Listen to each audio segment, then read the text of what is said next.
Williamson, Casey Gilchrist with Greater Phoenix Economic Council, and Becky Cadez with Visit Phoenix.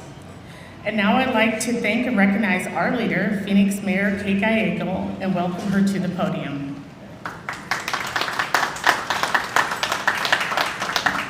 Thank you, Roxanne. Thank you for the great work Sky Harbor does to be our economic engine for Phoenix.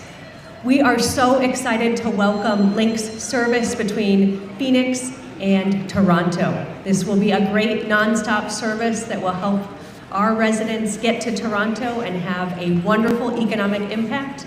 I'd encourage everyone to book now. You can get to Toronto from Phoenix for $75. We believe the economic impact to the Phoenix metro area is expected to be $26.4 million each year. International nonstop flights are such an economic engine for us, and it really helps us be more globally connected with great markets, including Toronto, a financial capital, as well as a great place to have a vacation, whether you want to take the kids to see the CN Tower and go out on that edge walk, or enjoy the amazing restaurants that Toronto is known for. Team Links, we are so appreciative of your investments in Phoenix. I enjoyed welcoming your colleagues for nonstop service between Calgary this past February. That was an exciting time for us. We were hosting the Super Bowl and the Waste Management Golf Open. And right after we did that, the airport had its busiest day ever with more than 200,000 passengers in a single day. We continue to see record traffic numbers. Our Sky Harbor service is up beyond what it was before the pandemic, and we have had great recovery of our travel between US and Canada. As we head into our winter season, we are hoping to welcome many Canadians to enjoy our fine winter weather, and then we look forward to visiting you in summer. Want to recognize Glenn and the work he has been doing to build business ties between Canada and Arizona. And we are quite close to opening a trade and investment office in Toronto. So that will help fill those seats on the important Lynx flights between Phoenix. Thank you to Sky Harbor and our air service development team, as well as thank you to Lynx for your service and confidence in the Phoenix market. We are excited to welcome your travelers with open arms. Thank you.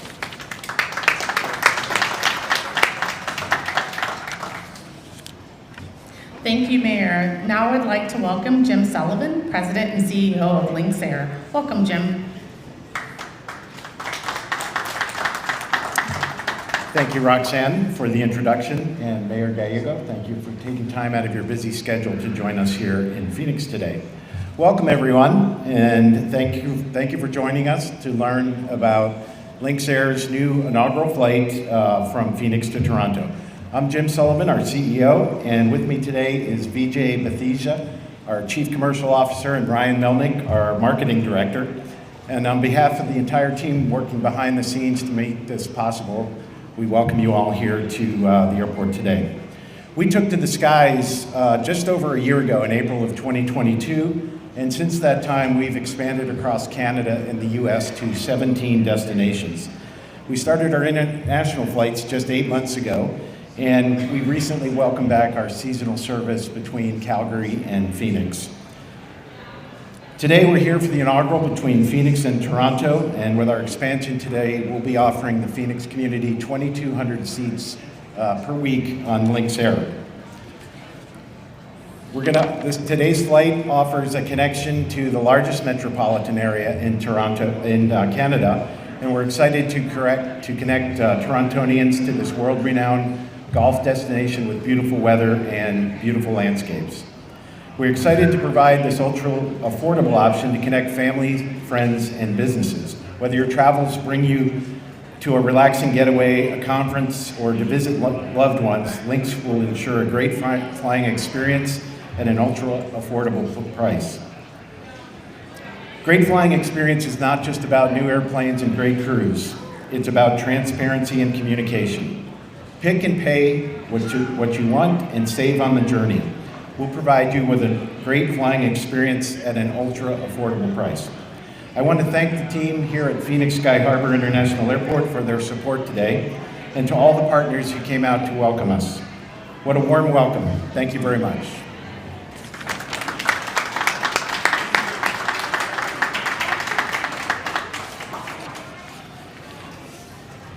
Thank you for joining us today in the celebration of Lynx Air's nonstop Phoenix to Toronto service.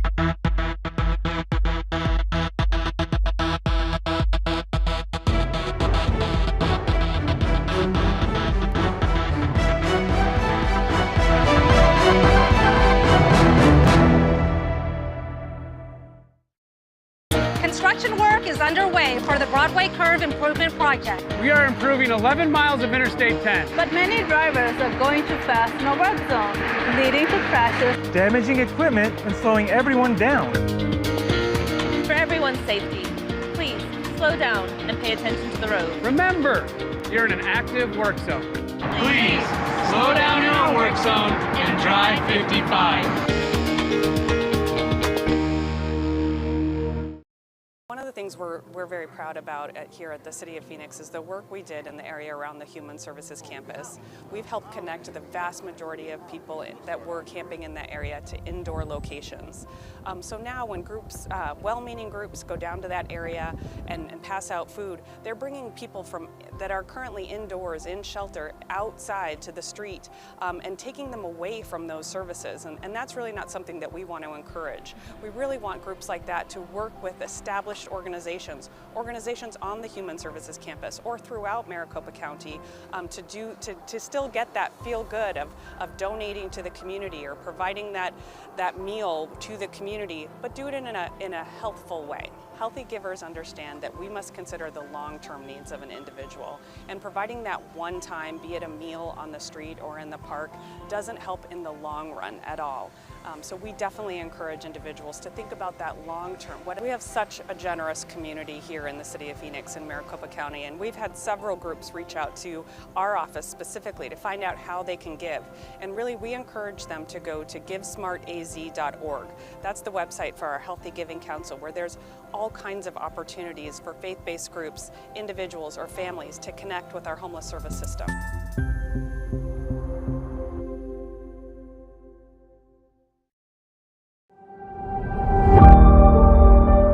Our main focus is on mentoring and helping veterans transition into a career in the fire service. I joined the Army and was a medic from 2004 to 2008 on active duty. There's a lot of recruits that come in that are veterans, whether they have come through fire vet.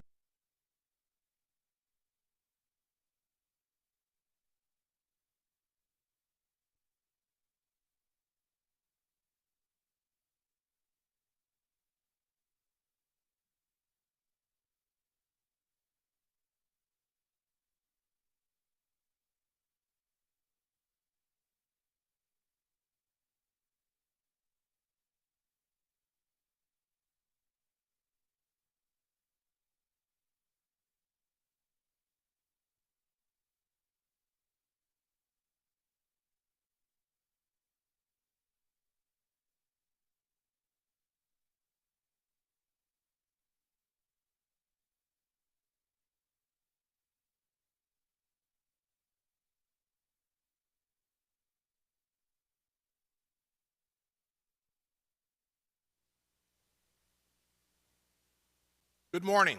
I'd like to call the meeting to order.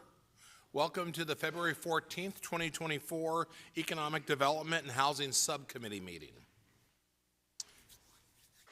And since it's the 14th, happy Statehood Day to all of us Arizonans.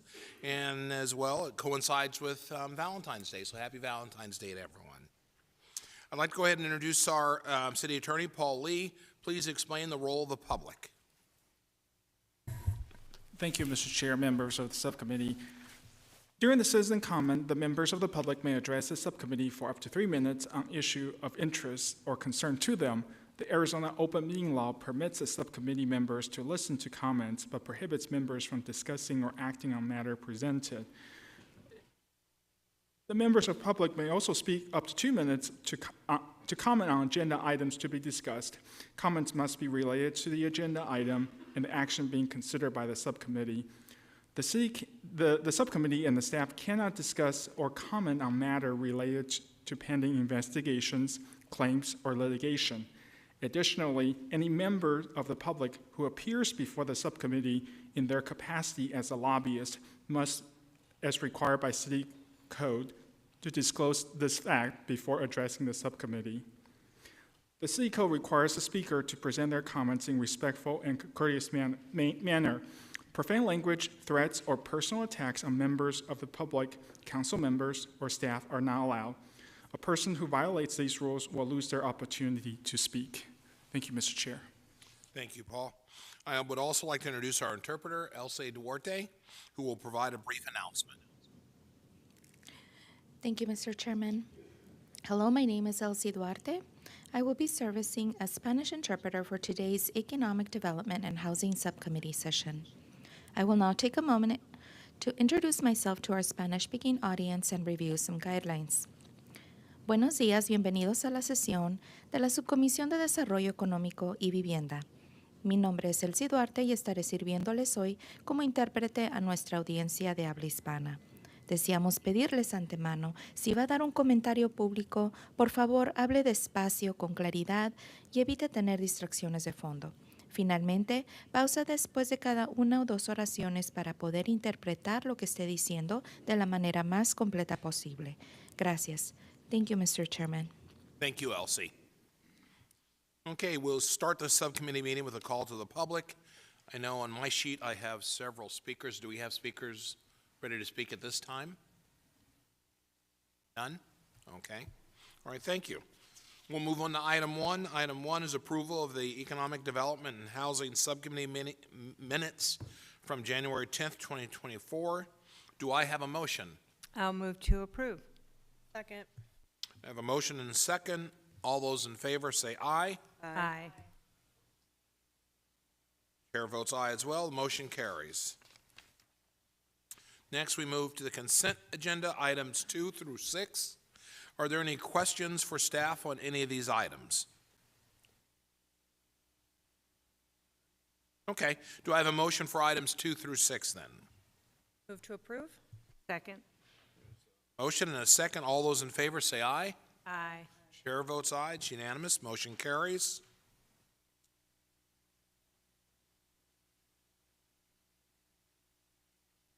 At this point, items 7, 8, and 9 are for information only. Do any of my colleagues have any questions or comments on either of the any of the items, rather? None? Okay. Hearing none, we'll move to our next item. We're moving along quite well. Okay. Item 10 is an update on planning for the 2024 NCAA Men's Final Four event. And we'll welcome to the table for the first time, like they say at weddings, for the first time ever, Director, the Phoenix Convention Center Director, Jerry Harper. And Jerry, congratulations on your promotion. Well deserved. Thank you, Mr. Chair. Jerry's mom's a planner. That's what makes him so special. That is true. So thank you, Mr. Chair and members of the subcommittee. As the chairman mentioned, today is Valentine's Day. I will do my best to avoid Valentine's Day related puns, like talking about how much we love talking about our industry. But I will point out, as the chairman mentioned, that I think it's appropriate that today is also Statehood Day, because we're here to talk to you this morning about an event that will put the state and the city in the spotlight, and that event is the 2024 NCAA Men's Final Four. So joining me at the table this morning, I have the president and CEO of the Final Four Local Organizing Committee, Jay Perry, as well as the City Major Events Administrator, Mr. Eric George. And I'd like to pass the presentation over to Jay Perry. Good morning. You really are moving along on this agenda. Number 10 becomes almost number 1. I love it. Well, first of all, thank you for your time and for your partnership on all of the major events that we've been hosting in Arizona and we are hosting going forward. We're going to first roll a quick video just to set the tone, and then we'll give you an overview of the programs that are coming in the next 50-some days.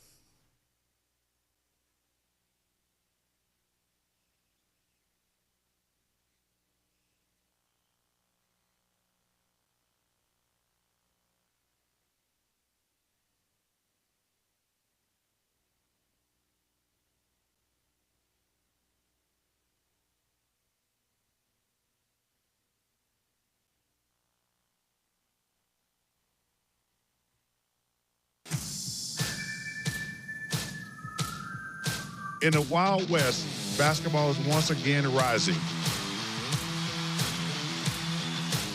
Among the deep canyons and the high desert mountains, great moments are coming back to Arizona. This dramatic landscape will showcase extraordinary talent.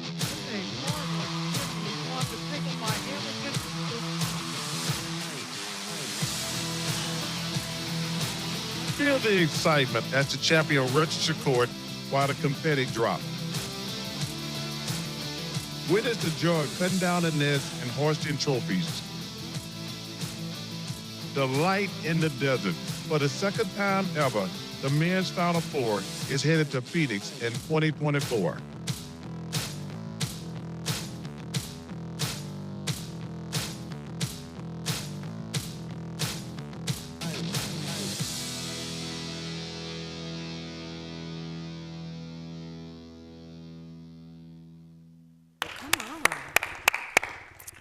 There's no better spokesperson than Charles Barkley, right? When it comes to Arizona, it comes to basketball. So we're happy to have him on our team. Okay, I'm going to advance. So as I mentioned, we are just 52 days from tip-off. So there is so much excitement coming in the next couple months, and we wanted to share an overview of some of the programs, and we will move through this presentation pretty quickly and happy to answer any questions along the way. So as you know, and Jerry touched on it, right, the reason we do these major events is it is the way to put Arizona, and especially Phoenix, on the global platform. It is an enormous commercial. I've heard from our tourism partners and our economic development partners, we cannot buy the type of exposure that these major events provide to us. Second is, of course, to fuel our economic engine. We have a lot of ways we measure that. We'll touch on a couple of those today. And third is to make sure we are really making a positive impact on our communities. And we have programs sprinkled around the districts here in the city of Phoenix, and we'll touch on those as well. If we just take a quick look back to 2017, it was a record-breaking event. $325 million in economic impact was measured by Arizona State University.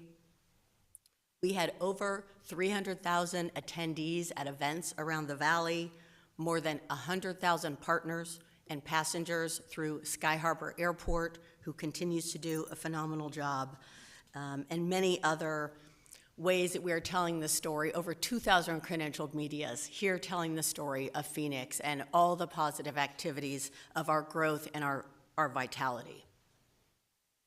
So of course the goal is, how do we elevate from 2017? How do we take it to the next level and create even greater impact in our communities? Just a quick look at lodging. In 2017, when you compare that to year over year, 2016, the average daily room rate was about a 50% increase. When you look at that, $142 a night going to $217 a night during the Final Four period. And then if you drop down to the expectation for 2024, in our room block, we have an average rate of $359, which is a 65% increase over that 217 Final Four number. So again, expecting everything to be bigger and better in the room block.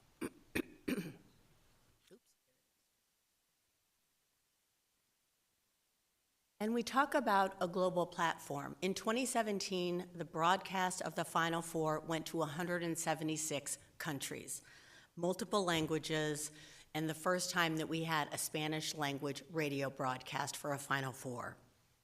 There were 23 million viewers in 2017. And when we look at what's going to happen and what's going to descend on Phoenix, what you see here are the regional tournaments during March Madness, and there's nothing more exciting than March Madness, will descend on Phoenix in early April from across the country. I'm going to give you just a really high-level view of the game week, and then Jerry and Eric are going to get into some of the specifics of everything going on in downtown Phoenix. We tip off the week on the left-hand side with a regional public safety press conference. First and foremost, we want our guests to be safe and have a fantastic experience while they're here. Second, and I'll touch on this in just a moment, we'll have our Legacy Project unveiling on Tuesday the 2nd. And then you move across, there's other events happening. The teams start to arrive on Tuesday and Wednesday. All the student athletes and the school contingents arrive. And then we get into the major events Friday, Saturday, Sunday, and Monday. Our Read to the Final Four program, which is a statewide initiative to encourage reading with third graders. We will crown our champion on April 5th at the Phoenix Convention Center. So it's going to be a really exciting day on Friday. And then we'll be out at the stadium with Reese's Final Four Friday, where all the residents of the Valley and our visitors can come to a free practice of the Final Four teams at State Farm Stadium. So I'll leave it there and move on to our volunteer program. These major events do not happen without volunteers, and we have hundreds of volunteers from Phoenix that are part of our cadre of 1,500 registered volunteers right now.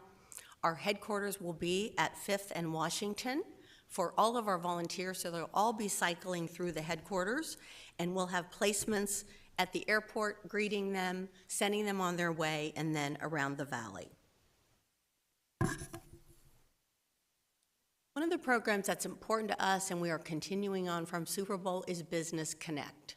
This is a supplier diversity initiative that is intended to identify local Arizona businesses that are event ready, that can participate in professional development opportunities as we prepare for the Final Four, networking opportunities, which we've already had several of, and then third, be eligible for contracts associated with Final Four event productions.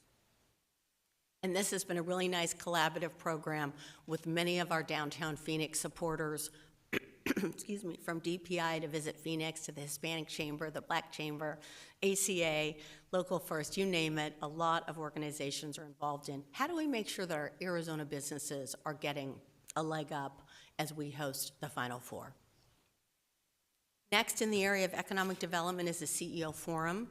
This is our opportunity to invite CEOs and investors from around the country and the world to come to the Final Four, which is a bucket list item for many, and really learn about our Arizona business community and what we have to offer. They learn that firsthand from our business leaders, our Native American community leaders, as well as our elected officials.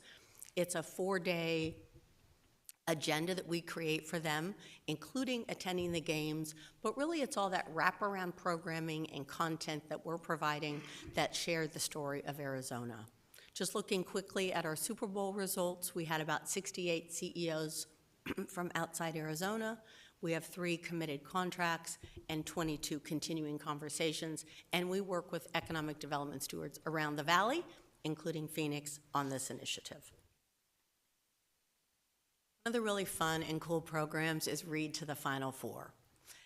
This is directed at third graders because we know how important it is that our third graders are reading for their future success and scholastic achievements.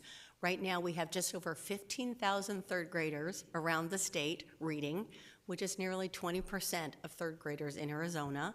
It's represented by 59 districts, 241 schools, and as you can see, really nice representation of our Title I schools at 62%. So this is bracket-style competition. Kids are reading every week, and they are logging their minutes of reading, and there's a ton of excitement around it. We are just about to announce the Sweet 16 schools this morning who are advancing in the competition. And as I mentioned, we will have the top 4 schools, or the final 4 schools, recognized on April 5th at the Phoenix Convention Center, and we will crown a champion. And there's been fantastic engagement. Over 15 million minutes have been read and tracked by third graders this year. Last month, we unveiled the Legacy Project that'll take place at our East Lake Community Center. And that was just a great tip-off to Final Four activities.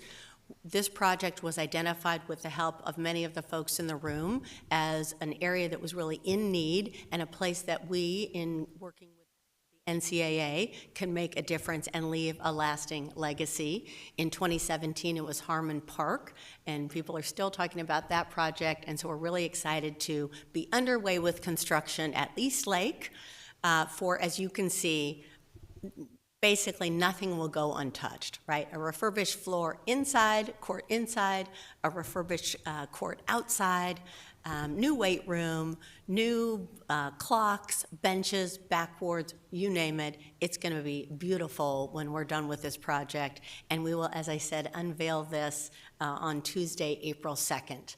And hopefully all of you can join us. We're really excited about that project.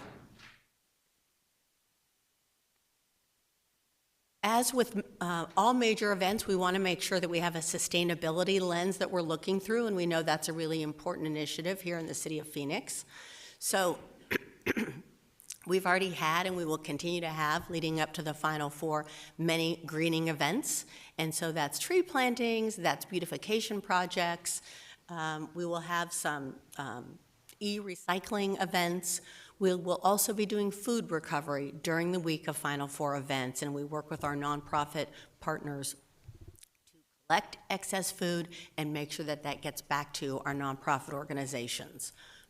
Material recovery is very important.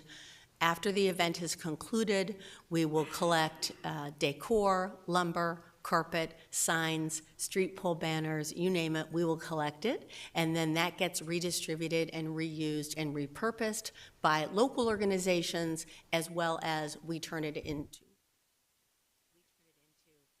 recycled products as well, bags, etc. So try to make it as green as possible and really lessen the footprint of our major events. And then waste diversion, both in downtown Phoenix and at State Farm Stadium, and I know Jerry's going to touch on that as well. So kind of a full host of sustainability initiatives. There is so much information coming in the next 50 days around events and activities all around the city of Phoenix. So I do encourage you to follow us on social media at mfinal4 and also our events page at phoenixfinal4.com. Because the information is coming fast and furious. So I just want to say thank you all so much for your time. We really appreciate the partnership. We are excited to make this the best Final Four yet and stay in the regular rotation of these major events. So thank you. Back to you, Jerry. Back to Eric, Jerry. Thank you, Jay. Mr. Chair, members of the subcommittee, now I'd like to take a moment and kind of briefly talk about some of the specific events that will be taking place here in Phoenix. Jay did a good job with an overview of some of those, but I'll talk specifically about those that will be taking place in Phoenix. As she mentioned, we have the games taking place out in Glendale at the stadium and the Final Four Friday and tip-off tailgate. But as we wrap into downtown, one of the first things that comes with the Final Four is convention business. So in addition to all the fan activities that I think many of us think of, we have the National Association of Basketball Coaches that will be descending on our city. About 5,000 of them, in fact, and they'll be here at the convention center engaging in coaches clinics, meetings, other learning opportunities, as well as networking with their peers from all over the country. And that will take place April 4th through the 8th, as I mentioned, over at the convention center. Next, I wanted to talk about the Final Four Fan Fest presented by Capital One. This is an event that will take place at the convention center as well, and this is the fan-facing event. This is the wonderland of basketball for all the basketball fans here in the Valley and visitors that come and join us from out of town to come out to the convention center, again, April 5th through the 8th, to enjoy all kinds of activities, different sponsor activations, games, and of course, opportunity to bring home some tangible memories from the retailers there. In 2017, we had over 50,000 attendees that attended this event here at the convention center, and we look to break that record as we move forward with our planning into this year. Just up the road from downtown at Hance Park, we have a 3-day music festival that they'll be putting together. This will take place April 5th through the 7th. This is a free event. The event at Fan Fest, I failed to mention, does have a cost. It's a low-cost event, under 12 or free. But the Music Fest is a completely free event that will be taking place up at Hance Park. I don't have any breaking news as to who the artists will be performing yet. I'm sure everyone's wondering that, but we do look forward to an announcement coming in the coming weeks of who that will be. We do know that it will be A-list, top-tier talent. In past years, some of you may recall, we had Aerosmith, Keith Urban, and the like. So it will be top-tier talent. We expect that it will reach capacity. We don't know exactly what that capacity will be until the final footprint is outlined and shared with the fire marshal, but we do expect the crowds to be in excess of 20,000 per day at that event. Next, I wanted to touch on one of everyone's favorites, and that's the Men's Final Four Dribble presented by Buick. This event is for children 18 and younger, and they'll have an opportunity to come down to Heritage Square in downtown Phoenix, receive a free t-shirt and basketball, and then dribble that basketball down the street, down Monroe, on their way to FanFest to the convention center. They'll get free access to the convention center activities for FanFest, and what a great visual, as you can see in front of you, of all these kids having a great time dribbling their balls through downtown Phoenix. Registrations are already going exceptionally well, already halfway to the cap of just around 3,000 dribblers that we have the capacity for, so that's going exceptionally well. Sales for all the ancillary events are nearly doubling, I think you said, what they saw in Houston last year. That kind of touches base on all the events that will be focused on the downtown footprint, and now I'm going to turn it back over to Jerry to speak a little bit more about some other city initiatives. Thank you, Eric. As Jay mentioned, waste diversion is important for this event. We have a goal of making this a zero waste event, and just by definition, a zero waste event is an event that can divert at least 90% of waste from the local landfills. And working in partnership with our sister departments in Public Works, we were able to reach a 93% diversion rate with our last major event being last year's Super Bowl. So I'm fully confident that we have the logistics and a plan in place to accomplish that goal of making this a zero waste event. Additionally, we have light rail sponsored rides. We're working on a plan to offer free light rail rides to those that are attending the Men's Final Four events that are in downtown. So that's something that's exciting. Our partners at Community and Economic Development have been active in reaching out to the community with business and community outreach meetings. That's been going on for a little over a month now and is going to continue as we move closer to the event. And then we also, about 2 weeks ago, launched a parking platform called Space, which allows people to go and purchase parking for these downtown events ahead of time. And that website is active and live as we speak right now. So one final thing that I wanted to add is this event, the Men's Final Four, rarely comes out west. As Jay mentioned, it was here in 2017, and I think the fact that they are back just 7 years later is a testament to what this community can do as far as how we can mobilize as a team to put on this event successfully and really show the NCAA that we do have what needs to be put in place to have this event and have it successfully. And I know that they are just as excited as we are to come back to the Valley for the Men's Final Four later this spring. So with that, we'd be happy to answer any questions. I'm going to go off script, and also I just want to mention we are hosting the Women's Final Four in 2026 right here at our Sons and Mercury Arena. So the idea of the momentum we're creating around the men's event and then how we really continue that to the women's event, I think we can make it phenomenal working together. So I just had to put that plug in there. Thank you all. Okay, thank you very much. And, I'll make one real quick comment. You all are doing a terrific job. It clearly shows, and you are to be congratulated for all your hard work. But let me now turn to my colleagues to see if anybody has any questions. Okay, a couple of questions. We'll start with Yasmin. Thank you so much for the presentation. I believe April 7th is both Councilman Robinson and I's birthdays. So on behalf of just so you know. On behalf of both of us, I'll request Taylor Swift for the And I'm a little old school. I was going to go with Stevie Wonder. So that's, maybe a little collaboration. Just kidding. So I was wondering about some of the nonprofits that are stationed around Hance Park. I know, some concerns that we've heard with past events is that they may not have gotten enough notice from city departments around road closures, restricted access to parking facilities, et cetera. What is the city and the NCAA doing to accommodate them? Start with, we certainly have heard that. And so there have already been a couple meetings with those groups, just as you said, to really get in front of the discussion and make sure they do know what's coming and what they can be aware of. So I know those meetings are happening, and I would look to my other colleagues to add anything that's relevant. Yeah, I would just add that in addition to attending some local meetings with some of the partners around Hans Park and community groups in that area, we've made several key objectives known to those partners, and that is keeping them informed to make sure they know what's coming so that there's no surprises. Number two, to do what we can to work with those event producers to minimize the impact that could be negatively felt by the presence of the events in their backyard. And third, to see when there's opportunities to have them directly involved with the production of the event. And we already have a couple that are those conversations that are continuing to move forward. They'll be working directly with the event producers to use their space as part of the event footprint in some way, shape, or form, whether that's back of house or what have you. So there's a couple things that we're doing to make sure that we communicate with those groups and keep them involved. Okay, thank you. That actually was kind of my next question. I know, some of the nonprofits around there, whether it's Phoenix Center for the Arts, the Irish Cultural Center, have sometimes been left out of planning processes in the past, so it's good to hear that you're incorporating them. I think, I would really appreciate, this is their home, and I hope that they can play a role in an amazing event like this. Thank you. Thank you. I'm very excited about the NCAA coming here. I grew up in Kentucky, which basketball is a religion in Kentucky, as we all know.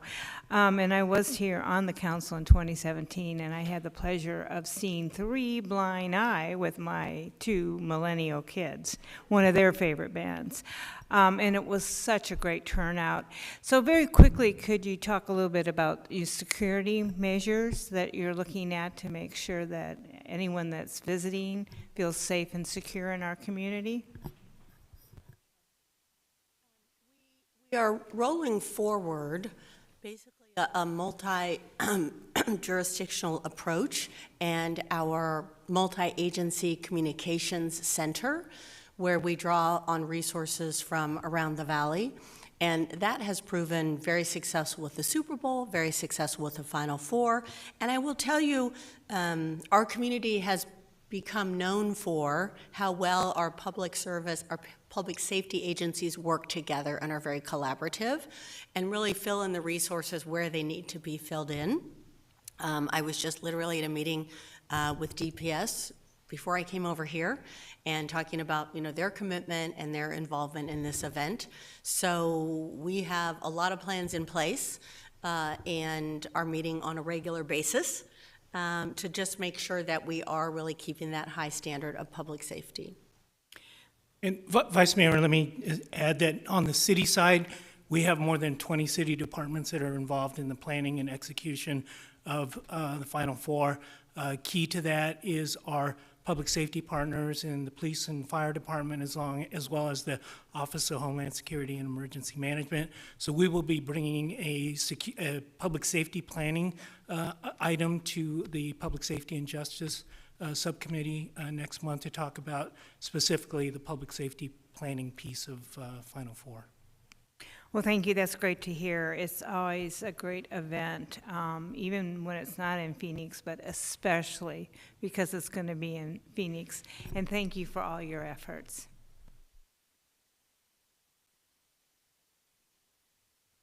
Here. I too want to echo the sentiments of my colleagues. Great job. I am especially a little biased. I'm looking forward to the Legacy Court project unveiling in my district. I had the opportunity to do the press conference with Jay and others, and looking forward to the impact that it will have to that community. I also want to take a minute or two just to kind of stress what Councilman Ansari was mentioning regarding nonprofits located around the Hans Park area.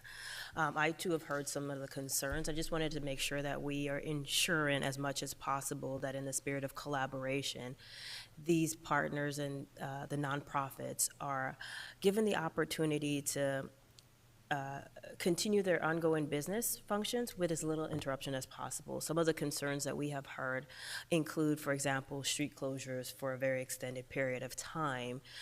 So I just would ask us to be considerate of those those interruptions and do what we can to minimize those, as well as definitely, if we can, encouraging the event producer to collaborate as much as possible with those nonprofits. Many of them have voiced that they do not feel like they're being heard, and they are not being, they're not getting the same benefits as the rest of the community when it comes to the economic development that is being brought here. So we want to make sure that we are not jeopardizing our small businesses or our nonprofits as we continue to move forward. The Final Four being here in Phoenix or being hosted by us is definitely a great thing, and we want to make sure that all segments of our community reap that benefit. So I just wanted to make sure we make that a priority. So thank you so much for all that you have done and all that you continue to do. And I appreciate your comments. I do want to mention, while the Final Four is a major event, the footprint of it and the street closures and the time in which we load in and we load out, it is a little bit more compressed. So there will be less disruption overall for downtown, while still making it, right, a phenomenal event, an exciting event. So we are mindful of those street closures. I'm glad you mentioned that, and it will be much less than what we saw for Super Bowl. Thank you so much. I'm grateful to hear that. I would also add that I'm not sure of the lines of communication, just to make sure that's conveyed in a timely manner to those groups around Hance Park, so that they feel like so they know what's going on. They have to make business decisions and meet and space decisions, and that helps them make those decisions in a more timely and prompt manner. So thank you. Well, Jerry, Jay, and Eric, thank you very much. Thank you for your responses to my colleagues. Clearly, these are issues that are of great concern to them. Really appreciate all the hard work. It's going to pay off. Clearly, I think additional Final Fours are going to be in the future for the city of Phoenix. And we really appreciate the foundation you guys are setting down for others to follow. So thank you very much. Next, we move to item 11. Jerry's going to stay put, and he'll provide an update on the Phoenix Convention Center booking activity. Hey, thank you, Mr. Chair. So joining me at the table here, we have Mr. Ron Price, who is the president and CEO of Visit Phoenix. We also have Lauren Edwards, who is the chief sales officer for Visit Phoenix, as well as Eric Kerr, who is the vice president of Insights and Development, also for Visit Phoenix. So first, I want to thank you again for the opportunity to come and talk about what we do in our business, in our industry, and give you some insight into where we are right now as it pertains to booking activity.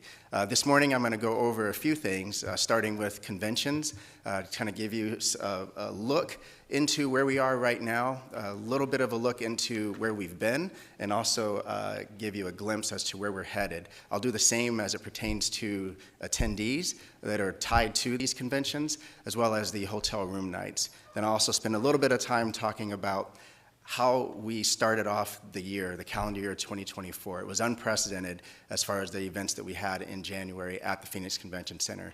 Then I'll be turning it over to my partners with Visit Phoenix. They'll talk about the tourism impacts, as well as give a deeper look into the future pace that I'll touch on a little bit. And then they're going to wrap it up by talking a little bit about where we stand as it pertains to the recommendations that came from the Convention Sports and Leisure Market Study that was presented to Council a couple of years ago.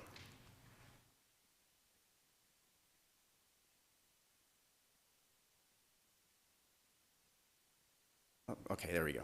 So total conventions. What you see in front of you right now gives you a look at, it's really a snapshot of where we were at the end of last calendar year. What I want to call attention to is that first year you see in the column on the left, 2015. This was the first year back from the impacts of the Great Recession, the AIG effect, as well as SB 1070. Just to give a little bit of insight into the AIG effect, since that's more of an industry term, this was when a number of corporations and other businesses were precluded from booking large events, any sort of event actually, in a destination that was deemed a luxury or resort destination, which Phoenix happens to be both. So all three of those things combined really hit our industry particularly hard in the years during the Great Recession. So 2015 was really our first year back, and what I mean by back is that we were operating in what I would call an optimal level. Optimal for us when it comes to citywide conventions is when we were booking per calendar year anywhere from 60 to 70 convention events.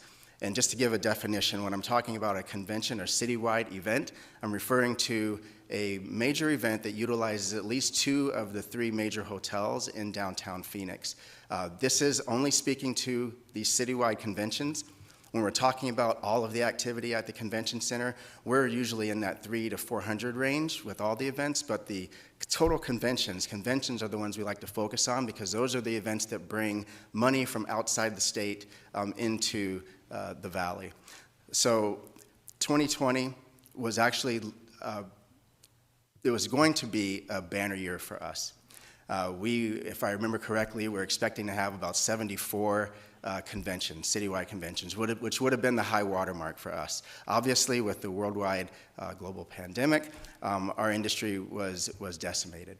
And you can see that by seeing that we were only able to actualize 19 events in 2020. What was encouraging was in 2021, thanks to the work with city leadership and local health professionals, we were able to find a way to safely have in-person events, and we were able to see a little bit of an uptick in events. And one thing that we learned during 2021 was there was a lot of demand for face-to-face interactions, in-person events, and organizations were desperate to find a way for them to still happen, and they were encouraged by us carving a path for it to still happen.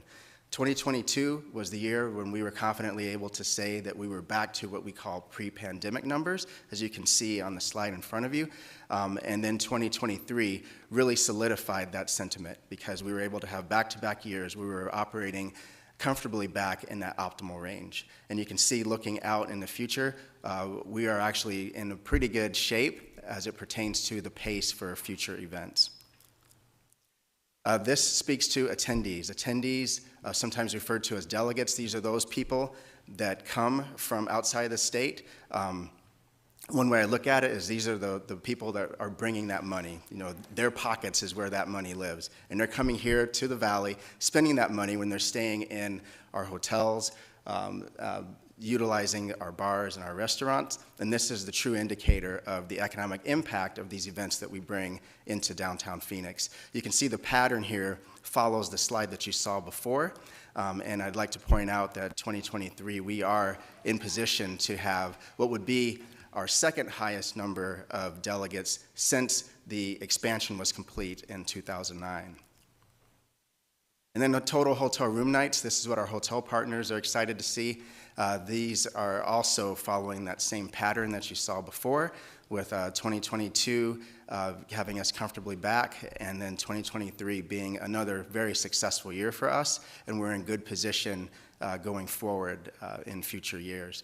And our partners at Visit Phoenix are going to speak in more detail about what those future years look like so that you can get a more detailed glimpse into what's on the horizon. Now, as I mentioned before, I wanted to talk about January 2024. We came out of the gate hot. NCAA had their event here, and this is not to be confused with the Final Four, which we just saw the presentation on. This was NCAA's annual event that took place at the Convention Center at the beginning of January. It was closely followed by the Society of Critical Care Medicine having their annual event, Critical Care Congress, at the Convention Center, which was closely on the heels of the Kawasaki Dealers Association annual meeting. This was a very important corporate event for us. And then we rounded out the month with Golf Course Superintendents Association of America. I want to call special attention to Golf Course Superintendents Association of America. They had not met in Phoenix since 1987. As my kids would say, that was last century. It's a long time ago. And they were very excited to come back. One of the reasons that they had not come to the Valley was because there were concerns about us not having the contiguous exhibit space that they're used to in the cities that they normally go to, being Orlando and San Diego. But thanks to the creativity of our sales team in partnership with Visit Phoenix, we were able to explain how a stacked floor plan could work to their advantage, and we also introduced them to the space between our west and north building, affectionately called Canyon on 3rd, which is another 80,000 square feet of outdoor exhibit space. And in meeting with the clients, they were very happy with how the event turned out, so much so that they're considering us for future years. But they even told us that their attendees were particularly excited about the experience that they had in Canyon on 3rd and how the whole event itself felt a little bit more intimate. And they said that they were looking to replicate what they call the Phoenix feel in future destinations that they go to. And Phoenix feel is something that I think we should look into trademarking at some point. So with that being said, I'd like to pass it over to Ron Price, President and CEO of Visit Phoenix. Mr. Chair, members of the subcommittee, we're excited to be here, and much like what Jerry said, we have hit the ground running in 2024. It's fun to see all these great events that he just alluded to choose us. As you'll see in a little bit, we are in prime position to be one of the top destinations in the country when it comes to meetings and conventions. And we're excited to be a major part of that. So just a little bit about Visit Phoenix, kind of our PSA, if you will. We promote Greater Phoenix community to a global audience of travelers. We book and assist the convention center and hotels and resorts. We cultivate and maintain relationships with convention and meeting planners, journalists, influencers, and travel agents and tour operators. And we produce marketing and brand campaigns promoting leisure travel and meetings, and maintain the official website for Greater Phoenix called visitphoenix.gov. And why do we do this? Tourism is big business, and a little bit of a highlight reel from 2022, the last time we did our visitation impact study. 19.5 million visitors came through Phoenix that year, which was the highest number that we've ever recorded. It resulted in $4.4 billion direct and visitor spending, nearly $12.1 million spent every day. That's pretty impactful. $7.5 billion total economic impact from our visitors, 53,000 jobs. And the one I always point out to folks is the last bullet there. Each household in Phoenix would need to be taxed an additional $1,000, just over $1,000 to replace the visitor taxes received by the state and local governments. So much like what Jerry pointed out, we're in that mode of recovery. We've recovered really fast from the pandemic. Now we're moving into that, and we're moving into new high water marks. After this, I'm going to hand it over to Mr. Eric Kerr, who's going to lead us into some of the research discussions. Perfect. Thank you, Mr. Chair, members of the subcommittee. We conduct a lot of research at Visit Phoenix, covering everything from visitor impacts that Ron showed you, also measuring hotels, vacation rentals, marketing analysis, and all that. One thing that we had not done in the time I've been at Visit Phoenix was really measure the sentiment of Phoenix residents and what they think about the tourism industry locally, and if they'd like to see it grow and the types of events they'd like to see us pursue. Last year, we contracted with Longwoods International, national research firm, to poll and sample 400 residents from City of Phoenix. So this is a sample of City of Phoenix residents specifically on their sentiments about the local tourism industry. We also selected Longwoods because they do the national survey, and we could see our resident sentiment compared to the national and regional norms also. First chart I have here just shows to the statement, City of Phoenix benefits from a strong tourism economy, and nearly 3/4 of our residents agree with that statement, while only 9% disagreed. We will only go through a couple of these questions today, and Ron will cover how this directly affects the sentiment on the convention center. But I will cover a couple here. One is, in general, the positive benefits of tourism outweigh the negative impacts. We have heard at times that there can be some negative impacts of large tourism in our city.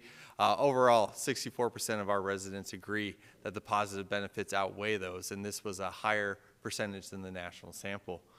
We also asked our residents if they believe we should encourage additional tourism here, and 67% of our residents agreed that we should continue to encourage tourism here, also higher than the national average. This was the first time we did this in 2023, and we're going to look to update this study in the future, probably every other year, and see how these numbers all improve.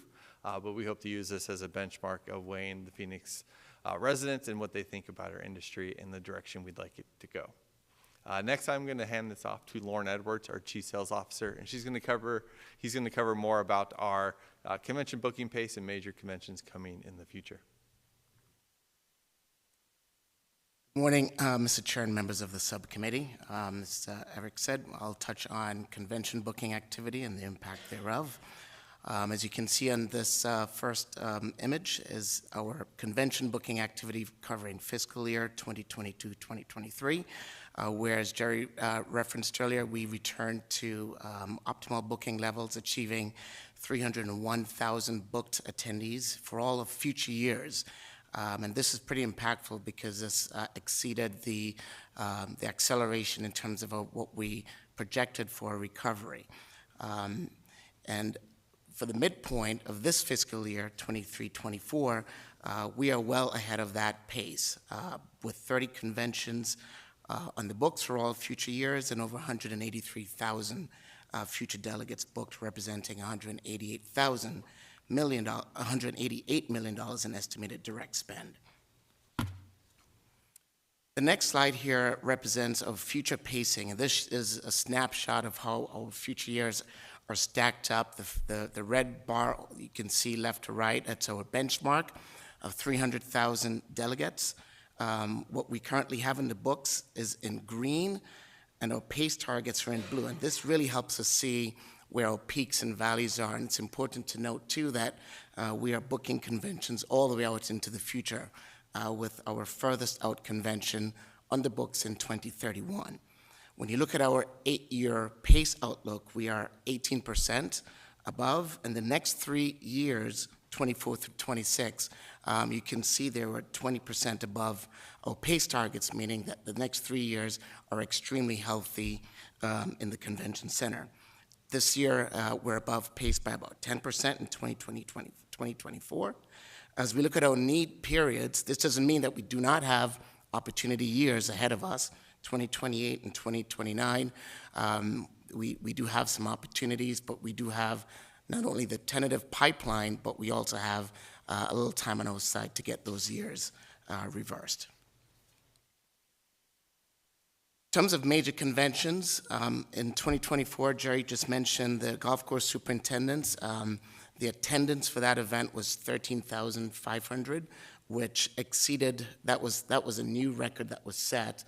This is a convention that meets in Orlando and San Diego, and so you can see that we're in very good company amongst major convention markets.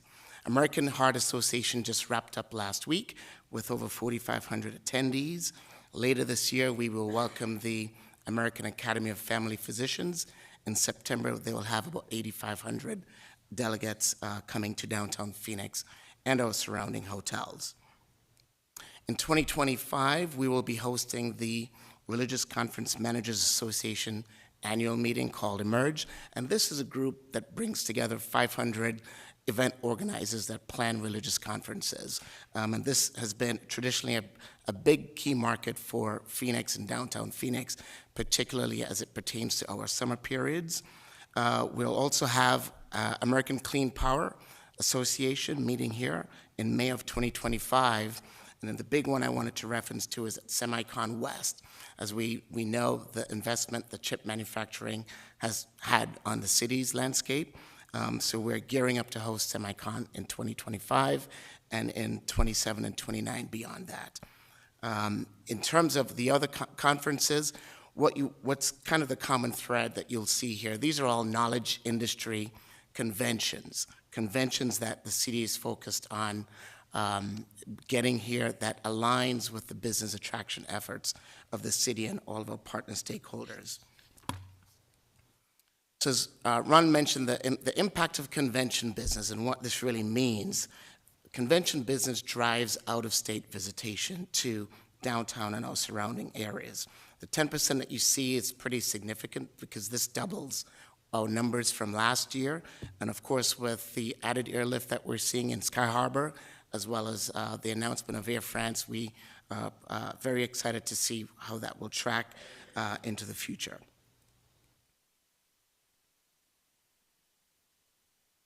And so the value of convention business.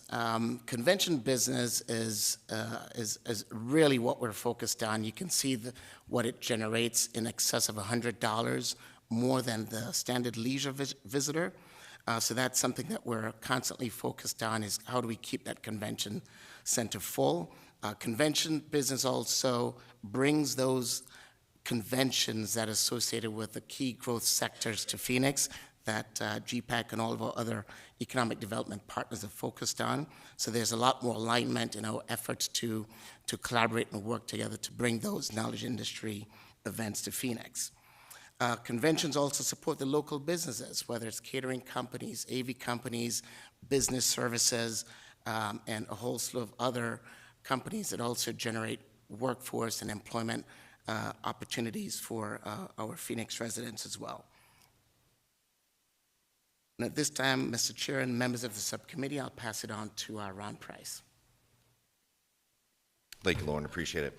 And just to follow up in some of these surveys, or the survey that we got back on the resident side, we asked a question about the convention center, as it's very important to us, and Lauren just kind of pointed out the power of having a convention center in our city. You imagine not a lot of cities around us have a convention center like we do. The Phoenix Convention Center is an economic engine for the community. 59% of our residents agree with that. And part of this, I don't know if Eric mentioned it, as part of the survey, this is pure Phoenix residents, no one outside of the Phoenix. And the one thing I always look at too is you look at the number in the neutral, that 31%. Those are the ones that we can persuade. Those are the ones that we need to tell our story to. We get to the next one. I believe we need to expand, upgrade the Phoenix Convention Center to remain competitive in the travel and tourism market. 54% agree to that, 28% in the neutral category. So one thing I always like to talk about, and something that catches people off guard, is number one, when you tell people we're the 5th largest city, they still don't believe it, or that's news to them. But you look at the amount of success that we've had in the convention and tourism side. And the other things that we get to hang our hat on as far as accolades, the fact that Sky Harbor is the #1 large airport in the country is a huge success for us. And that team over there does a phenomenal job. And the amount of travelers that come through that airport and being that first point of entry and welcome is huge for us. When we get into the meeting side, one of our large intermediaries that brings a lot of business our way puts out different reports on the daily or on an annual basis. But you can see that Phoenix is moving in not only in the top 20, but now in the top 10 in a lot of different categories. North Star Meetings Group, one that handles a lot of conventions that go around the country, ranked us #7 in the country. Wall Street Journal named the Phoenix Convention Center #8 in the country, and well-deserved to our great friends with the Phoenix Convention Center. And Maris Global Travel, a top intermediary, we're the #1 for corporate meetings in 24 and beyond. And why that's great, as you think about how we, with Visit Phoenix, work in collaboration with Chris Mackey and her group, we want to attract as many corporate organizations and conventions as possible. Those bring the CEOs, the thought leaders, just like we talked about with the Final Four and that of the Super Bowl. Let's bring those decision makers to the city, get them to experience what we're all about, and hopefully they can relocate their company out here in the future.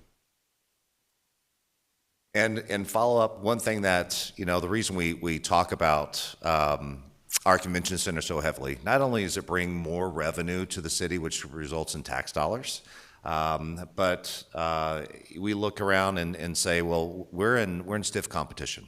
A lot of cities are investing major dollars into this area.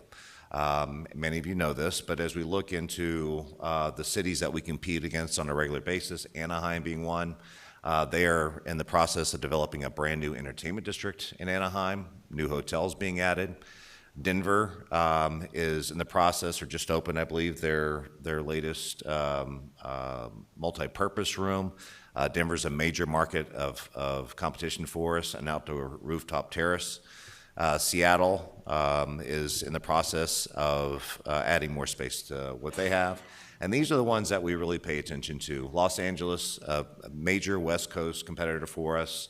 What they're looking at, they're getting ready for the Olympics and a lot of others, so they're putting a lot of money into the infrastructure there. A $500 million expansion of their convention center, as well as adding in a complete new tower to the JW Marriott right next door. Austin, Texas. They have arrived on the scene when it comes to competing against conventions in a big way. They decided as a city, with the convention business booming, let's tear down the existing convention center down to the ground and rebuild it. And so they're looking at a $1.27 billion development of expansion of their convention center. And then finally, Dallas, which I know our colleagues up here have been paying attention to, did the same thing. They are tearing down the Kay Bailey Hutchison Convention Center down to the ground and rebuilding it. And the number I have there, that $3 billion, has actually gone up from the time we printed this. It's now getting closer to $4 billion. And that includes the district they're building around it. So it gets into the conversation of conventions are very big business. And we understand that. We understand the impact that it has on our local economy. Also, the ability to put us on the national and the international map, which is why we went through the process many years ago, thinking ahead, is what do we need to be doing to protect and preserve what we have, but also grow this great opportunity. And in 2019, the city did a study with Visit Phoenix that was presented here to this committee on the future landscape of the convention center, taking a look at the future needs, identifying the South Hall specifically. And what that study came back with is the future PCC facility needs up to 150,000 square feet of exhibit space, 40,000 square feet of meeting ancillary room space, and a 50,000 square foot ballroom. And some of the images that you've all seen that have been put out into the public of what that future space could look like. And then most importantly for us, we're in a really good space as we have a beautiful convention center right in the heart of downtown, just minutes away from the airport, great hospitality. What we're lacking severely is hotel rooms, and we hear that over and over again. And in fact, I always allude to when I first got here 3 years ago, I think it was New York Life that was looking to relocate one of their largest conventions, and they wanted to come here so bad. And for us to host New York Life, we would need to put them in 15 hotels around the city in order to accommodate that. We've heard that again and again, and even the NFL said, we would love to come back. We'd love to see more hotel rooms in downtown. So what we've been, part of the study was recommended to us, a new convention center hotel, one hotel with anywhere from 800 to 1,200 rooms under one roof. And that's going to be one of our key priorities. And then the entertainment district, which I think is coming up next on the docket that we're very excited about, as it gives us a good vision as to where we're going to be going in the future. With that, I'm happy to answer any questions. Yes. Okay, before I go to questions from my colleagues, I'll just make one real quick comment with regard to the identified key needs for us to remain competitive. I think I definitely speak for this committee, or for myself as the chair of this committee, that we're going to do everything we can to accomplish those goals that we've been looking at. I know Jerry and I and John have had conversations, the mayor as well. We understand the need, and we want to do what we can. And so you definitely have a partner in us as we move forward. We're going to do everything we possibly can for us to continue to grow. I've been around long enough where I remember the downtown area, you could have shot a cannon down the road and not hit anybody. And everything is just the complete opposite because of the hard work of a lot of people in this room. And we want to continue that. We want to have that legacy. We want to make sure that we are bringing in those giant conventions that Jerry's going to go out there and get for us and such. So you definitely have a partner in us with regard to those types of things. At this point, I'll go to Vice Mayor Stark. She has a question. Thank you. It's a comment and a question. So many years ago, I was the president of the Arizona chapter of the American Planning Association. We held our national conference here. It was fabulous.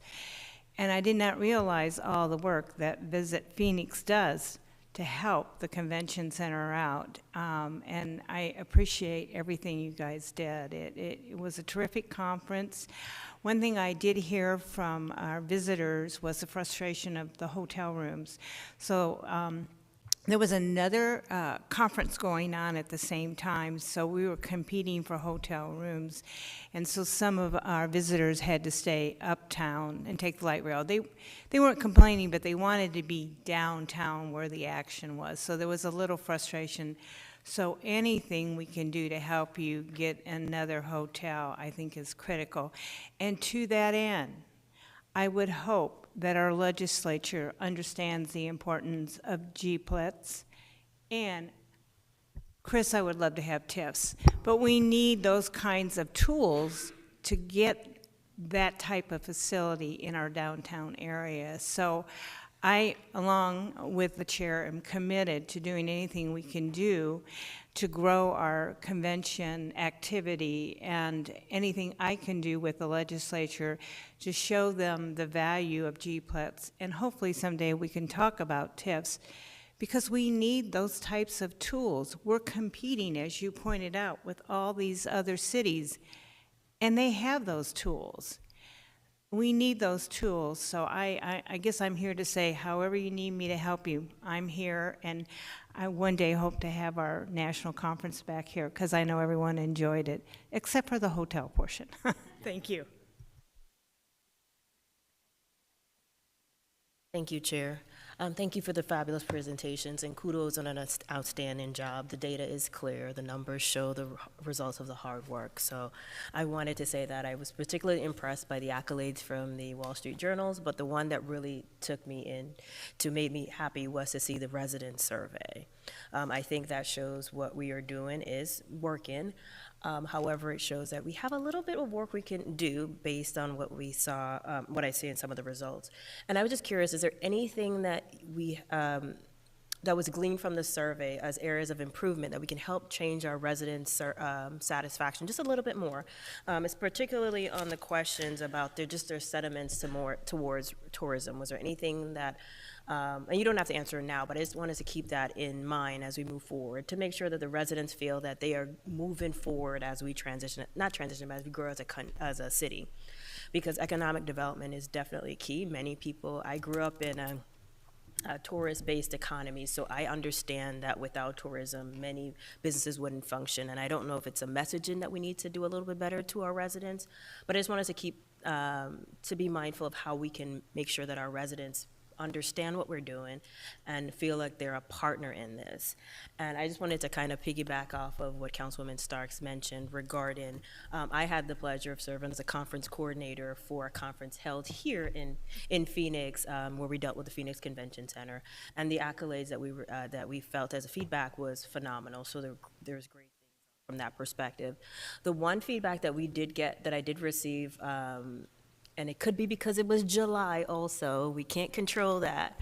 But I definitely, based on the planned improvements or the suggestions, they definitely got a lot of feedback about making sure there were more things that were walkable around our convention center. So I just wanted to just show my support for that part of the plan, in addition to the other components as well. But great job, and let's just see how we can continue to move the community forward with us so they understand the benefit of tourism in our economic engine. So thank you. Thank you. My question is, I feel like over the last 4 years, at least, we've seen some version of this presentation that talks about the lack of hotel rooms and where we need to be. My question is really just what is missing here? What do we need to do to be able to bring the rooms that we need to our downtown core? That's a great question, and I believe the next segment here is we talk about the RFP for the entertainment district, creating a vision, and in all the cities I've been in the past, and much of which have been large convention cities, it starts with a vision, and it's easy for us to go out and try to add a new hotel, but this is so much more than that. And so we know that this is going to be a priority in that RFP process and how we envision what we want this part of our downtown to look like, but I think that's the next big step. Councilwoman, I think the only thing I would add to that is, we talked about future expansion needs of the convention center, hotel, amenities for hospitality amenities. All those things need to align, and none of those can be successful on their own, standing alone. So I think it's going to be a heavy lift, because you have to get all three aligned, bring them online concurrently at the same time. So we're going to need a long runway to make that happen. Yeah. Okay. And the demand is there, no doubt. And we get asked all the time. We look at, I love what Chris Mackey said not too long ago, is we're the it girl when it comes to the destinations. We're in very high demand, and we see that in all the accolades that we're getting. That's not going to stop. So that demand's going to continue to build. But what we have in front of us is that opportunity to build a legacy project, and whatever this space is going to become. And it all needs to happen together, I think, is a priority. You don't want to have multiple construction projects going on. That's going to last many, many years. But we do know that, hearing over and over again, this convention center expansion, as well as the new hotel package, is in high demand, and people are already wanting to sign to come out to Phoenix for it. So it's just a matter of let's get it going. There's a lot with that. The capital stack, how do we fund that? What's it going to take? So there's a lot of questions that will need to be answered, but in short order, I think we can get there. Okay, great, thank you. I think John Chen said it best, that it is a heavy lift. We have a long runway, and what I'm encouraged by is I think we have the right folks at the table to accomplish those goals. So each of you, thank you very much. Jerry, Ron, Lauren, and Eric, you guys, as was stated, did an exceptional presentation. Really appreciate everything, and thank you very much. Next, we'll move to item 11. No, we just finished item 11. Sorry about that. Next, we'll welcome Chris Mackey, the Community Economic Development Director, to the table for the final presentation of the day. Chris, if you wouldn't mind introducing folks with you. Good morning, Chairman. Good morning, committee members. Absolutely. With me here today on this item is Zanon Keating, Deputy Director of the Community Development Division, and Jennifer Holland, who is our Procurement Program Manager. And if I could just dovetail just a second on the previous item, I'll agree with Mr. Chan. It may be a heavy lift, but we've got our weight belt on and we've started the work. Mr. Chan and I are regularly doing outreach across the globe for convention center hotel developers to alert them to all that's going on in Phoenix. We're not sitting around and waiting. It may be a long runway, but we've started towards liftoff. So thank you so much for allowing me that segue. Today we are here to talk to you about the Entertainment District Consultant.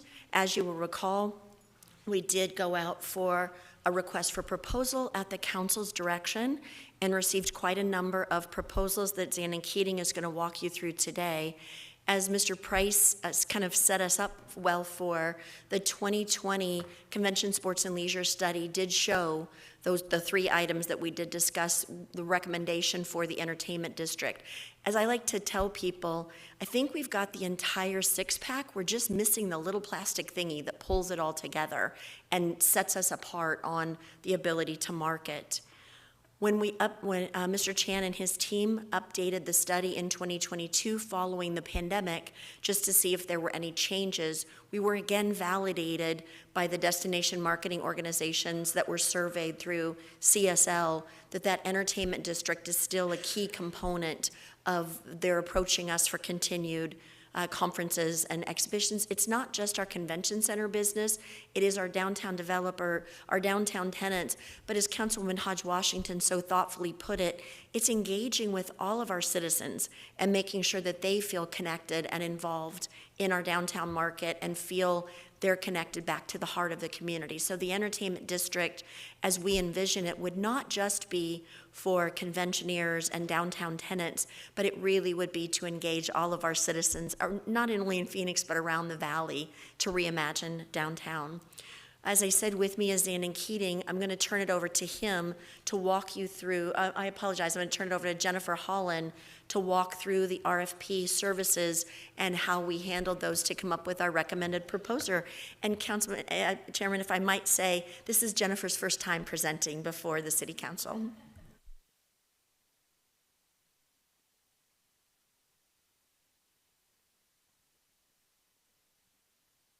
Good morning, Mr. Chair and members of the subcommittee. I'm pleased to be here today to walk you through the RFP process for the Entertainment District Consulting Services RFP. On June 13th, the RFP was authorized by a previous version of this subcommittee to issue the solicitation. When we issued the RFP, it included minimum qualifications that you see. Can you play shown here on this slide. The solicitation was advertised with Prensa Arizona, the Business Gazette, and the Arizona Informant. In addition, notification was sent to 850 registered vendors. On December 4th, the evaluation panel interviewed the 5 responsive proposers and ranked their proposals. On December 12th, notification was sent to all proposers of the recommended proposer, and in addition, we posted it on the city solicitation website. Now I'll hand it back to Zandon to talk about the recommended proposer. Thank you, Jennifer. Members of the subcommittee, so we're here today with the recommended proposer, who is HR&A. They are an industry expert in entertainment district. They've worked on a number of entertainment districts across the country in cities like Cincinnati, Detroit, Philadelphia. They've done a lot of work in a number of those places, even somewhat international, Toronto. They've done quite a bit of work there as well. So they have quite a bit of experience in creating these places where when visitors are coming to the city, you know, they know where to go. They know how to get to all of those things. As Chris says, it's pulling all of those things together and telling them when they walk out of the convention center, here's where you go. Here's where the fun stuff is when you're done with your meetings for the day and you want to experience the city and experience what's next. They've also partnered with Multi-Studio. Multi-Studio is an international firm, but they are very, very hyper-local. They have a great office here in Phoenix and have done quite a bit of work with the community and in downtown Phoenix, and we're very excited to work with these 2 firms on this project moving forward.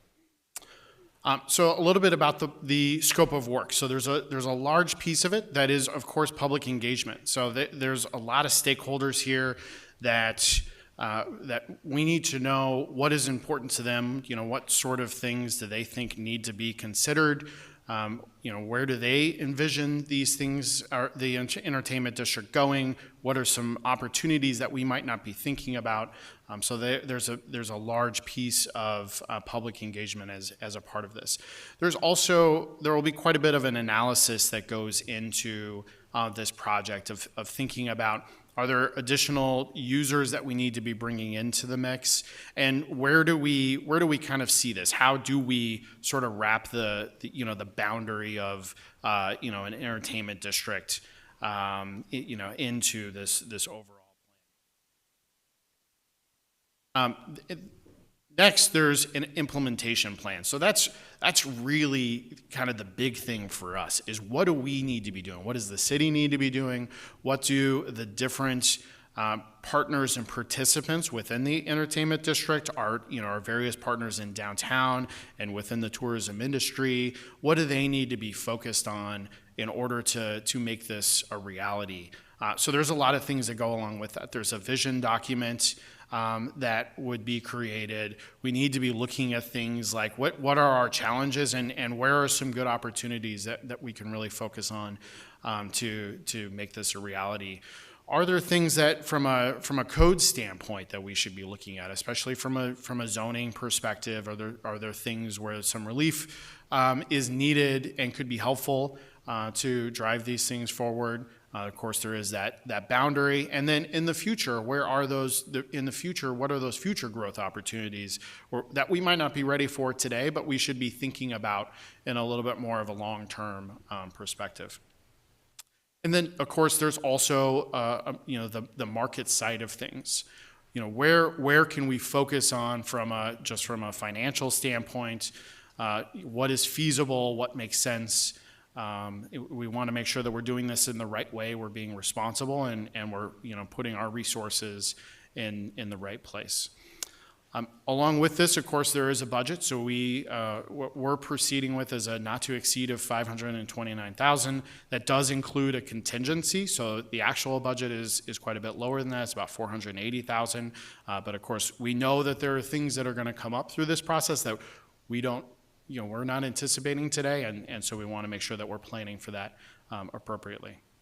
As far as the timeline, should the City Council decide to move forward with this project, it is a pretty aggressive timeline. So we're looking at a kickoff in a little bit later in the spring, and then we would start that community outreach and the analysis portion of the plan over the summer. Our consultants think that they can bring a draft plan back to the city and to the community in the fall of this year. We would, of course, start working with our stakeholders again to go through that and see what sort of adjustments we should be looking at, and then looking forward to a final plan in the winter of 2020. Chairman and members of the subcommittee, just a couple things I wanted to add to that. I think it's very important to note that on the panel that conducted the interviews and selected the recommended proposers, it was our stakeholders of Visit Phoenix and the Convention Center and Downtown Phoenix, Inc., and Economic Development and others. So the stakeholders who will be key stakeholders were on the panel that did hear all the applications. The second thing I wanted to talk about, as we talk about public meetings with stakeholders, those same will be engaged along with our hoteliers and our downtown businesses. But what I've asked of Mr. Keating, and he absolutely agrees, is those public stakeholder meetings should also include our citizens that are outside of the downtown market and be able to really engage and include them in how they really envision an entertainment district for downtown Phoenix. So we'll be troubling you to help us coordinate public meetings in your district so we can hear from them, their feedback and their input on that as well. Just wanted to make that clear.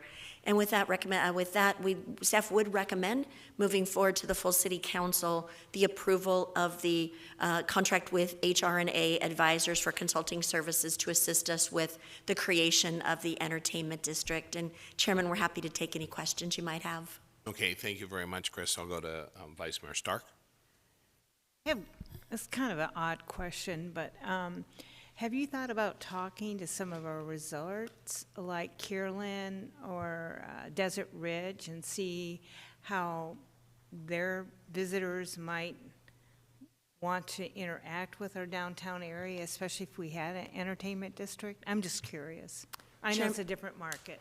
Chairman, Vice Mayor Stark, actually, I had not thought of that, but I think that is an outstanding idea because they're always looking for other things for their conventioneers to do and places for them to go as they have their events and programs that are there as well. So we'll put that on our list. I had not thought of that, and I think that is actually an excellent idea. Okay, Get more people down here in the entertainment district from around the city. Thank you, thank you. Roger Washington. My comment was not as sophisticated as Councilwoman Stark's. I was just going to congratulate Jennifer on her first inaugural presentation. Great job. I think she did a great job. It can be a little nerve-wracking on your first go. Okay, if there are no additional questions or comments, do I have a motion? So move. Is there a second? Second. Okay, I have a motion and a second. All those in favor say aye. Aye.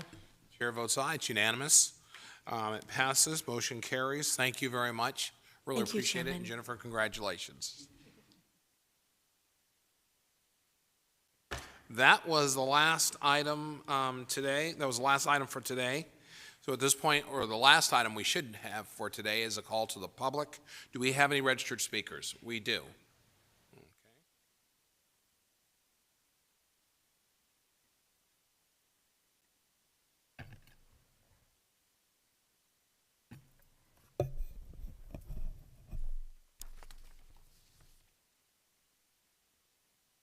Ms. Misha Fisher, can you hear us?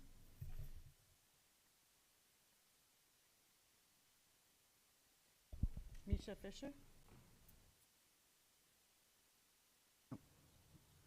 Misha? Can you hear me? Can you hear us now? Can you hear me? Yes, we can. Okay, thank you. I'm so sorry about that. That's fine. Go ahead and proceed with your comments. Thank you. Good morning, Vice Mayor and Sub-Council members. My name is Miesha Fish. I have lived in Phoenix for over 46 years. I am a woman with autism and disabilities and am currently receiving Social Security disability. I have also suffered homelessness and after a 3.5-year wait, now have a Section 8 voucher. Fortunately, I have been able to acquire housing as a result. I am exactly the demographic that the source of income ordinance represents. It is the reason I am so passionate about my advocacy work with the UWU and Take Back Our Homes campaign. On January 17th, I was along with a group of my peers in the downtown offices of the Equal Opportunity Department to deliver a formal complaint in regards to the ongoing discrimination practices of several apartments in the metro area. Unfortunately, we were left feeling disillusioned. We were met with resistance and what felt like a general unwillingness to be accountable for those who we advocate for. It was truly a disappointment. I worked hard along with UWU to get the ordinance passed. Just a shame it's not being enforced as it should be, leaving prospective voucher and low-income folks disregarded. We need better education for these property owners and landowners. We definitely need to we definitely need follow through and follow up procedures in place and real enforcement to be addressed. Persons like myself need you to help and protect our community from such discrimination. Thank you very much for your time and happy Valentine's. Thank you, Ms. Fish. Another comment? Is it Ms. Simons yet? Next? Simmons? Good morning, Linda Simmons, can you hear us? Yes, can you hear me? Yes. Thank you. My name is Linda Simmons, and I got involved with the SOI housing issues because I've been on Social Security disability since I was 35 years old, and my husband is 88 years old with many health issues. This is why I feel source of income is important, considering housing enforcement of the SOI needs to be enforced, and the city needs to do their part to enforce it. Housing complaints need to be easier to navigate, especially for people with disabilities. There needs to be a faster approach when a complaint is filed on discrimination. This is not the way it works with the working class people. Providing support throughout the complaint process ensures that individuals have resources that they need to maintain housing and access services, reducing the risk of homelessness. We need to make sure that our elected officials take our concerns seriously. We need to be there need to be a way for people that don't have transportation and health conditions allowed to go in person, still have representation through third-party assistance. Please do your part to make sure SOI ordinance wasn't passed in vain. I also went to that meeting, and I appreciate all your help that you are trying to do, and I want you to have a happy Valentine's. Also, thank you for your listening. Ms. Simmons, thank you very much. Wilkins is next. Yes, hello. Can you hear me? Yes. Okay. First of all, good morning to you all. My name is Catherine Wilkins. I was born and raised here in Phoenix, Arizona. I've worked about 40 years here and raised my family here. I've always worked in law enforcement department until I became disabled. My back was broken. Since I was approximately 45 years old, I have lived on my own, paid my own rent. In the year of 2021, I was forced out of my apartment, not because of me not paying my rent or being rude or nasty to any of my neighbors. I was forced out of my apartment because the company that owned the apartments was raising my rent from $1,044 to $1,444. That's $400 raise per month. And as you know, we do not get the cost of living raise. I tried to work with them, but they had the $400 raise on the mind, and it was not going to be shifted either way. I could not find anyone to help me. The only one that could help me was my daughter, and I had to move out that apartment, which really the transition was very hard for me because I was disabled, older, and thought I was set where I was going to be at. They managed to have no words for me, even though they had been there for approximately 3 years. My feelings for this is that I got involved with Unemployed Workers United because I needed help. Every time I turned around, I was by myself, and that was not right. Working with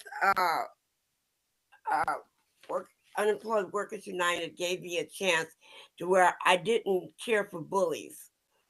And that's where I felt like I was bullied. We went to a meeting with the uh, housing and found out that they didn't care anything about us either. We stood there in the lobby for like an hour. They didn't even want to bring us back so that we could meet with someone. The information that we had, they didn't even want to look at the papers. And you know what? We went to an address important issues regarding discrimination in the city of Phoenix. We fought hard to get enforcement of the source of income ordinance. It is heartbreaking to see it's not being enforced. We continue to be at the mercy of landlords who refuse to take our vouchers and are taking zero legal repercussions. Please do your part to make sure our efforts to get this ordinance passed was not for nothing. And lastly, it could happen to anyone, even one of you guys, that you look up and you do not get a regular check, or your check is a lot smaller than what you are used to. Or it could happen to your daughter, Miss your son, or anyone. Miss I Wilkins, thank you. Miss Wilkins, you have to wrap it up, please. Thank you. Yeah, thank you. Thank you very much. Next, we have Miss Ashton. Yes, hello, can you hear me? Yes. Hi, my name is Michelle Ashton, and I am a program manager for transitional housing for men and women 50 and older who've experienced domestic violence and elder abuse. I was part of the committee to help pass the source of income discrimination. And so, as many, we were very excited to get started at implementing this. I made a report, my first report, and I believe it was closed in May of 2023. I can't tell you what date exactly that I made that report, but it was closed unfinished. There seems to have been racial discrimination aspect that was never investigated. And when our group went down to the Equal Opportunity Department recently, it was brought to their attention, and I was contacted by an employee there who was to reach out to me so that we could follow up on the case. And I never received a call, nor did my clients. Since then, we have learned that there seems to be a barrier in the reporting in allowing only the person, the voucher recipient or the source of income person, to make a report on this. This is not something that is feasible despite being able to accommodate many people. By not allowing people to advocate for those that are discriminated against, it does not allow for justice to be had. And injustices have been overcome throughout the history of our country, much by the advocacy of great leaders. So by placing a restriction on the reporting of this SOI discrimination, you're acting not as an agency created for helping people, but as an agent of, as another agency that's a barrier. When the city of Phoenix opened the Section 8 announcement, it was a letter written by the mayor that announced that people can look anywhere for housing. To me, this was an ample way to inform apartments and other housing that they needed to abide by the SOI ordinance. For whatever reason, the Equal Opportunity Department is doing an investigation as if it was a protected class, which is delaying anything being done to stop this denial of sources of income. People that are denied are not going to go back without swift action of knowing that they have rights to go back and that they have rights to seek housing. So we just ask that if we can come to an agreement where we can work together, it does not seem to need to be so complicated. Michelle, thank you very much. Really appreciate your comments. Thank you. The last speaker is Evelyn Castillo. Hi, hello. Are y'all able to hear me? Yes, we can. Okay, awesome. Thank you so much for your time and to listening to everyone's story. I just really want to ditto what all of these powerful women, shared. It's not easy to be vulnerable and share your story. It's not easy to express your frustration with like injustices that are happening in our communities. And so I just really wanted to emphasize that enforcement of the source of income ordinance that was passed in March here in Phoenix of last year is extremely necessary. The housing discrimination complaint needs to be easy to navigate, give confidence to the applicant that it will follow through and ensure timely justice for discrimination victims, including voucher recipients facing housing barriers. When cities adopt inclusive systems that welcome complaints, they strengthen the effectiveness of enforcement efforts. This inclusivity is crucial in curbing the homelessness crisis, and it prevents situations where discrimination contributes to individuals losing housing or access to essential services. And so we just really hope that we thought that this was like the perfect committee to address these issues, and we really hope that the issues that were brought up are addressed and can be resolved for the betterment of our community. And so thank you so much for your time and for listening. Evelyn, thank you very much. I believe that was the last of the registered speakers. Okay. Yes, certainly. I was just going to ask for any requests for future agenda items. Just given the public comments, could I request an item to get an update a year later on the source of income discrimination ban and what's working well, what's not working well, and where we may be able to improve on enforcement? Certainly, yes. Yes, Mr. Chair, we'll schedule that for a future subcommittee meeting. Thank you. And I also was going to supplement that request to try to figure out where we are with the complaints that we have received, what is the time frame we are using, that the complainants are seeing when it comes to those matters, and if we've run into any problems with our certain landlords, just some general information in the update perspective.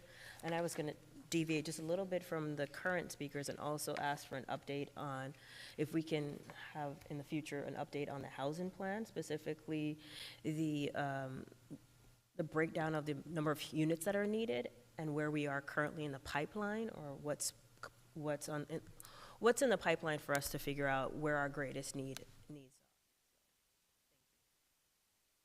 Okay. That being the case, the time is now 11:33 and the meeting is adjourned. Thank you very much.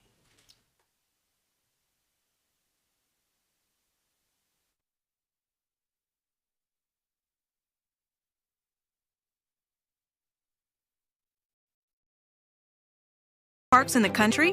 South Mountain Preserve, the second largest city park in the U.S., offers more than 16,000 acres for hiking, biking, and horseback riding. Within our city limits, there are more than 250 miles of trails. We also have nearly 1,000 miles of bike paths and bike lanes. Worried about traffic? Don't be. 90% of those living in Phoenix have less than a 30-minute commute, shortest of any of the top 15 cities in the nation. And Phoenix Skyhawk